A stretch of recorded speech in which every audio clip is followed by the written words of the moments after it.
Olá! Seja muito bem-vindo, seja muito bem-vinda. Hoje a gente vai mergulhar de cabeça num livro que é, olha, um verdadeiro manual para a criação da própria realidade. Vamos desvendar juntos as ideias de Neville Goddard e o seu clássico, O Poder da Consciência. E para começar, eu quero deixar uma pergunta no ar. Uma pergunta que mexe com a gente. Quantas vezes na vida a gente sente que as coisas simplesmente acontecem, que os eventos estão totalmente fora do nosso controle? Como se a gente fosse só um espectador, sabe? Assistindo a uma história que outra pessoa escreveu.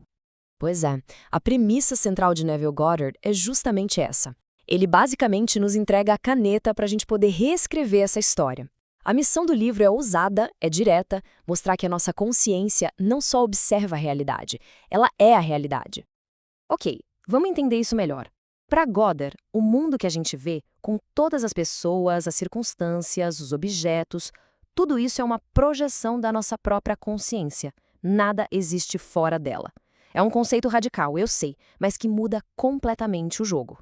E essa ideia fica ainda mais profunda com essa citação poderosa. A expressão eu sou não é só uma afirmação de que a gente existe. Não, ela é a própria consciência de ser. É o centro do nosso poder de criar. Pensa naquele nosso diálogo interno, sabe? O que a gente coloca depois de eu sou, seja eu sou bem-sucedido, eu sou saudável ou infelizmente eu sou limitado, é exatamente o roteiro que a gente entrega para a nossa consciência manifestar. O conceito que temos de nós mesmos literalmente desenha o nosso mundo. E qual seria, então, a ferramenta para esculpir essa realidade? A imaginação. Mas olha, não é aquele devaneio, sabe? Ficar sonhando acordado sem direção. Neville descreve a imaginação como uma força criativa, focada, o poder que realmente constrói o futuro que a gente deseja. É o ateliê da nossa mente.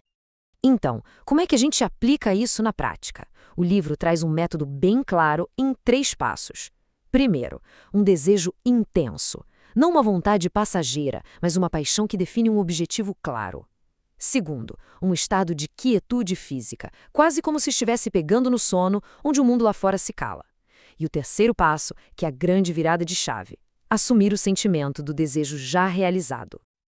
E esse ponto aqui, nossa, é o grande segredo do método. Não é para a gente ficar pensando sobre o desejo, como algo distante, lá no futuro. O convite é para a gente pensar a partir do desejo.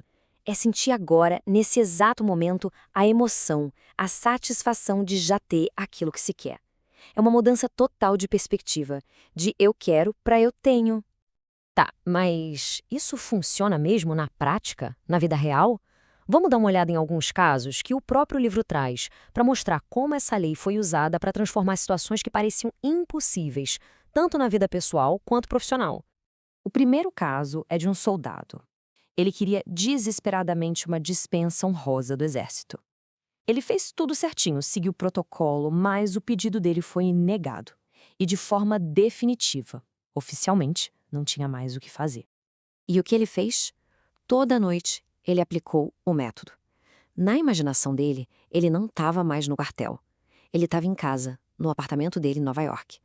Ele sentia a cama dele, andava pelos cômodos, olhava pela janela. Ele adormecia no sentimento de já estar livre, de já estar em casa. E o resultado? No 9º dia, de uma forma completamente inesperada, o comandante dele voltou atrás na decisão. Sem nenhuma prova nova, sem apelação, nada. O pedido foi aprovado e ele foi dispensado. Agora, vamos para um exemplo do mundo dos negócios. A história de um jovem que tinha uma ambição que, para qualquer um, pareceria fantasia pura. Ele queria ver o nome da família dele no maior prédio comercial da cidade, um negócio de onde o pai dele tinha sido expulso. A ação dele foi de uma persistência, olha, incrível. 2 vezes por dia, durante 2 anos, toda vez que ele passava pelo prédio, ele não via o nome da empresa que estava lá. Na mente dele, ele via com toda a clareza o nome da família dele estampado na fachada. Ele viveu com essa imagem como se já fosse verdade. E então, o impossível aconteceu. A empresa que ocupava o prédio faliu. E um completo estranho, que admirava o trabalho da família, apareceu do nada e ofereceu financiamento para eles comprarem o edifício. Aquilo que ele viu na imaginação por 2 anos, agora era uma realidade de concreto e aço. Esses casos mostram um princípio muito poderoso. A pergunta final que o livro nos deixa não é se a lei funciona, mas se nós estamos dispostos a aplicá-la. A caneta está na mão de cada um. A questão é, que história será escrita a partir de agora? Toda essa análise foi criada aqui pelo canal Terceiro Cérebro, um espaço que foi feito para quem busca expandir a mente.